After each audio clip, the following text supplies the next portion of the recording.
que recuerdan este caso, el caso de Madeleine McCann, esa niña británica que desapareció cuando tenía solamente 3 años en el año 2007, cuando estaba de vacaciones con su familia en una playa en Portugal, en Praia Algarve, en Praia da Luz, en el pueblito de Algarve. Bueno, el hombre que usted está viendo en este momento en las imágenes es el principal sospechoso de haber secuestrado y asesinado a Maddie McCann en ese año, en el año 2007. El tema es que Christian Bruckner es un hombre alemán de 49 años y que fue puesto en libertad durante esta mañana.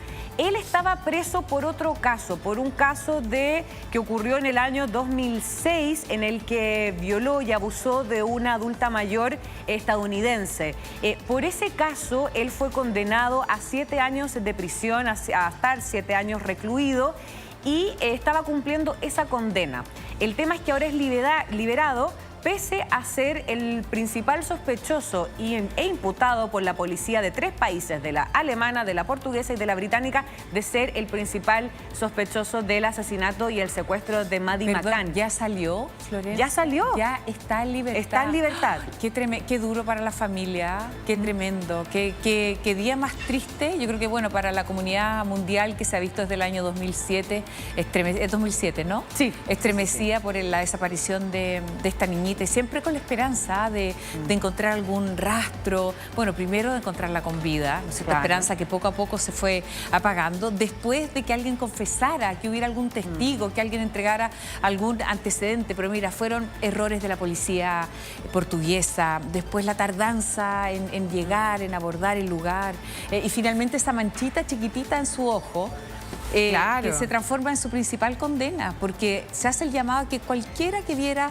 un ojo con estas características diera aviso de inmediato a la policía. Y bueno, y a lo mejor fue el motivo por el que rápidamente terminan con su vida. No, y la verdad es que lo más lamentable y lo que más cuestiona la propia familia, esos son los padres de Maddie. Ellos decían cómo después de tantos años, han pasado más de 13 años, podrían ser ya entonces los que ha pasado y todavía no se resuelve este misterio. Y acá hubo muchas líneas investigativas que fueron erróneas, partiendo de que cuando recién comenzó esta investigación se obviaron muchos puntos, se obviaron muchas comunicaciones y los testimonios de varias personas que finalmente podrían haber sido clave para las primeras 72 horas de su secuestro haberla podido encontrar. Había un fiscal que él estaba seguro de que este Christian Bruckner es efectivamente el secuestrador y asesino de Maddie McCann. ¿Por qué no pudo demostrarlo? Porque no ha tenido la evidencia sólida, una evidencia sólida que pueda demostrar que él, claro, una prueba efectiva de que él está involucrado. Si bien hay un testimonio que es clave, que es el de un compañero de celda, de este Christian Bruckner, que él dice que en un momento de desesperación, Bruckner le habría confesado que él le atraían los niños, que eran un enfermo, que era un depravado, que le atraían los menores de edad y que una vez él había secuestrado a una niña en Portugal. Entonces, este compañero de celda en la cárcel de Alemania comenta esto a la fiscalía y dice, efectivamente, este hombre me reconoció. No habló de Maddie, pero habló de una niña británica en Portugal.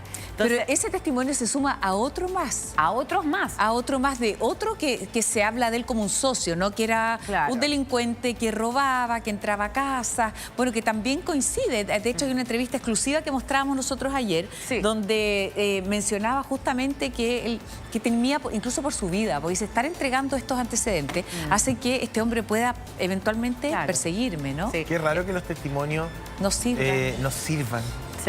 Como lo que dice el socio, que se lo dijo, que se lo gritó, que me dijo que la niña no había llorado, no sé, una serie de detalles del crimen terrible, y que no hayan sido concluyentes para los tribunales. Exacto. De hecho, hay un fiscal, el principal fiscal, que dice que este hombre es efectivamente el asesino, pero no tiene cómo comprobarlo, y él había tenido cierta esperanza porque a principios de junio de este año se habían hallado ropas de niña, de una pequeña niña, y supuestamente rastros de sangre. Pero no correspondían a ella. No correspondían. Entonces también están los testimonios de algunos vecinos que allanaron una casa con la policía en la que se habría alojado hace todos estos años, pero piensa, han pasado 13 años. Es decir, cualquier tipo de uno prueba... pierde de vista la cantidad de tiempo que ha pasado. Exacto. Imagínate, fue el 2007. Como si fuera ayer, o sea, el caso fue tremendo. Ahora, mi duda es si... Los primeros sospechosos fueron los padres, se desarmó el auto que ellos habían arrendado, el famoso Renault Scenic, que habían arrendado, lo desarmaron entero, buscando pero entero. ¿Te acuerdas que ahí fue porque unos perros habían olfateado el tema, que estaban adiestrados para olfatear cadáver o sangre?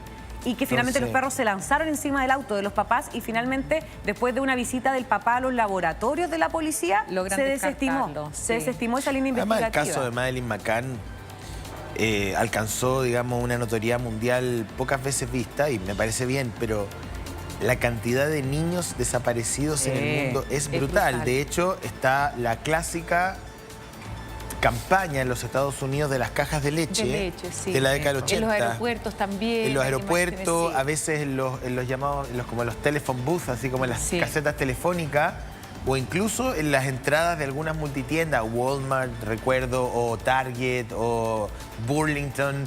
Tú entras y están las fotografías de los missing. Los lugares más concurridos, los alimentos más consumidos, como puede ser la leche, donde transitan más personas, como son los aeropuertos. Mi duda, Florencia, es si este hombre que estaba ahí compartiendo celda con él es el mismo que después da este hombre calvo, ¿no es cierto?, que aparece en la portada. Es otro. O sea, son dos testimonios. Son dos testimonios. Claro, es que ahora el tema con Christian Brunner, que si bien él estaba preso por otro caso, porque había violado a una adulta mayor años anteriores, él ya tenía un historial de pedofilia y de abusos sexuales contra menores. Con otros casos, con otros niños que ya había sido denunciado por otras familias. Entonces, claramente a estos dos, tanto al compañero de celda como al otro socio, les salta la duda porque dicen, oye, este tipo que ha sido conocido mundialmente, y por eso van a denunciar. Pero, claro, son dos personas distintas con testimonios completamente distintos. Ahora, otro punto que llama mucho la atención es que se investigó mal al inicio, porque los padres, los padres decían, nosotros hicimos exactamente la misma rutina todos los días, porque ellos estaban como en una especie como de complejo turístico, como una especie como de condominio turístico, donde estaban los departamentos y donde estaba un restaurante dentro del propio condominio. Y ellos con otras personas, con otras parejas, otros matrimonios, iban a comer todos los días cuando los niños se quedaban en las piezas. Y en esa pieza estaba Maddie y estaba con sus dos hermanos que eran mellizos, que tenían 18 meses, eran guaguitas, tenían menos de 2 años.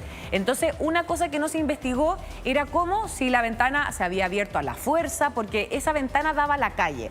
Entonces, lo que no se podía entender es cómo no se había investigado si efectivamente esa ventana fue abierta a la fuerza, se les quedó abierta a los padres.